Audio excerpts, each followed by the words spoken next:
السلام عليكم ورحمة الله وبركاته. حلقة جديدة فيها أخبار نارية، 4 أخبار الاتنين يضربوا بعض من كتر ما الأخبار جامدة جدا جدا. الحلقة دي تستاهل منك إنك تعمل اشتراك في القناة، نوصل ل 1000 مشترك، فاضل 15 مشترك بس نوصل ل 1000 مشترك. وتعالى نبدأ الحلقة. أول خبر معانا وهو خبر بالنسبة لجمهور النادي الأهلي حزين، لكن هو ده الخبر لازم أقوله، وهو كريم فؤاد. وإن الله إذا أحب عبدا ابتلاه، حط دي تحتيها مليون خط، إن الله إذا أحب عبدا ابتلاه.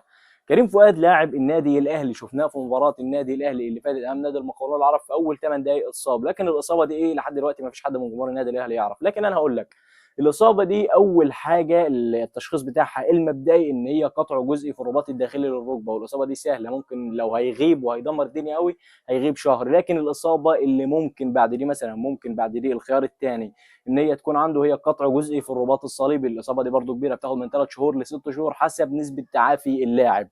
نيجي بعد كده لاخر حاجه معانا وهي اصعب حاجه، ويا رب ما تكون، ودي بنسبه كبيره مش هتكون عند اللاعب، وهو قطع في الرباط الصليبي للمره الثالثه على التوالي. اللاعب طبعا ربنا يقويه، لان اللاعب كان ممكن ينفجر مع النادي الاهلي. اللاعب من لاعبين النادي الاهلي اللي بتلعب بروح عاليه جدا، اللاعب الملتزم، اللاعب اللي انا بحبه، من اكثر اللاعبين اللي انا بحبهم في تاريخ النادي الاهلي، برغم انه لسه عنده 26 سنه، لكن اللاعب ملتزم، واللاعب ده كان ممكن ينفجر وممكن يروح كاس عالم مع المنتخب باذن الله.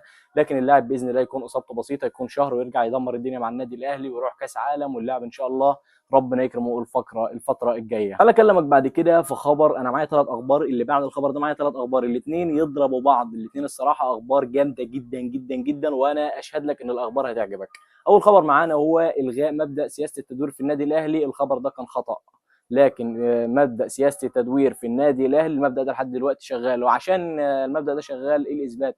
ان مباراه طلائع الجيش الجايه، مباراه النادي الاهلي ومباراه طلائع الجيش الجايه، ركز في الكلام، هيكون فيها محمد الشناوي اساسي. محمد الشناوي بنسبه كبيره هيكون اساسي في مباراه النادي الاهلي امام طلائع الجيش بنسبه 90% هتشوفه اساسي. وانا هنا عايز اخد رايك انت، هل انت مع مبدا سياسه التدوير في النادي الاهلي ان شوبير ماتش والشناوي ماتش، ولا انت مع مبدا ان اللاعب الافضل يلعب؟ وده المبدا اللي انا شايفه، ان الافضل يلعب، ماليش دعوه انت شناوي وحش اقعد دكه، الافضل منك شوبير العب يا شوبير. بس انت مع المبدا ده ولا مع المبدا ده؟ اشوف رايك في التعليقات، رايك يهمني جدا جدا. الخبرين الاثنين برضو الجايين اقوى من بعض. هو نبدا بخبر اليو ديانج، كله بيقول لك ان اليو ديانج حاليا، اليو ديانج المفاوضات مع نادي فالنسيا الاسباني فشلت، لكن المفاوضات مع نادي فالنسيا الاسباني ما فشلتش. اللي انا هخلص لك الموضوع كله ان نادي فالنسيا ممكن يهبط، نادي فالنسيا في المركز ال 15، فالنادي ممكن يهبط. فاليو ديانج خايف من النادي ممكن يهبط، لان اليو ديانج تقريبا هياخد 4 مليون دولار. طب اليو ديانج هياخد 4 مليون دولار، لو النادي هبط اليو ديانج هياخد 2 مليون دولار بس في الموسم، هيتخصم منه 50% من مرتبه، وده جميع على جميع اللاعبين، مش عليه هو بس، لا على جميع اللاعبين هيتخصم منهم 50% في المرتب لحد ما يصعدوا تاني، ومش هياخدوا لحد ما يصعدوا، يبداوا ياخدوا 100% زي ما هم، ال 4 مليون مثلا زي ما هم.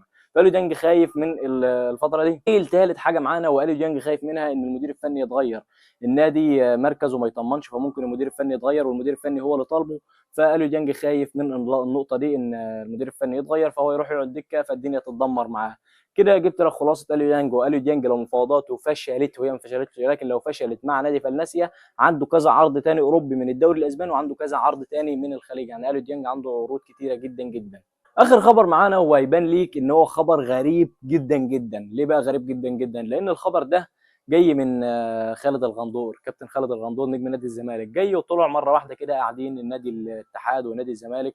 نادي الزمالك طبعا فاز 1-0، والمباراه كانت جامده جدا، ساكتين والدنيا هاديه والماتش حلو والنادي الزمالك فاز.